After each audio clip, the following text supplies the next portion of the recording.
Have you ever wondered where the Vice President of the United States calls home?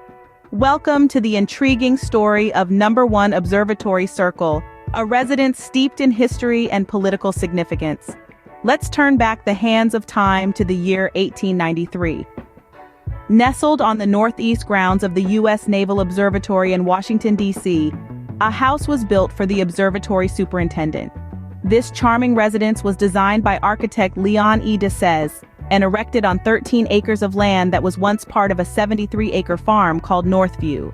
The house was so admired that in 1923, the Chief of Naval Operations claimed it for himself. For 45 years, this house, known as the Admiral's House, became home to admirals such as Richard Lee, Chester Nimitz, and Elmo Zumwalt. However, in 1974, a significant shift occurred.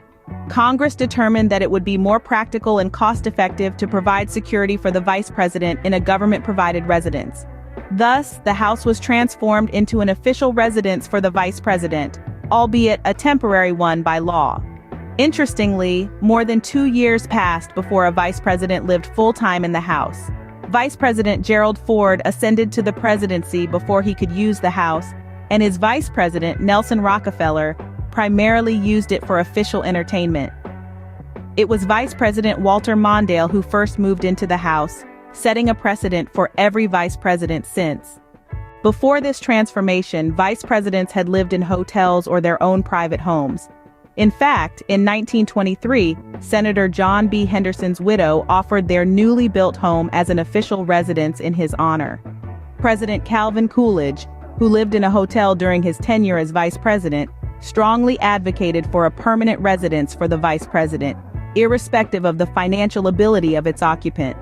Fast forward to 1966, the House Public Works Committee approved the construction of a 3-story vice presidential residence at the Naval Observatory.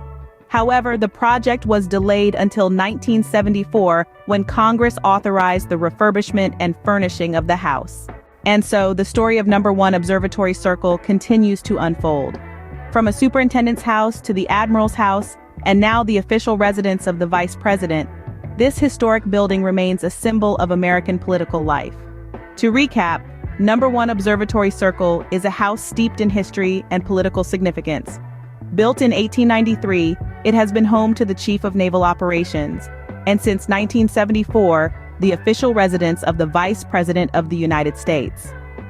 Despite its status as a temporary residence by law, it has housed every vice president since Walter Mondale and stands as a testament to the ever-evolving landscape of American politics.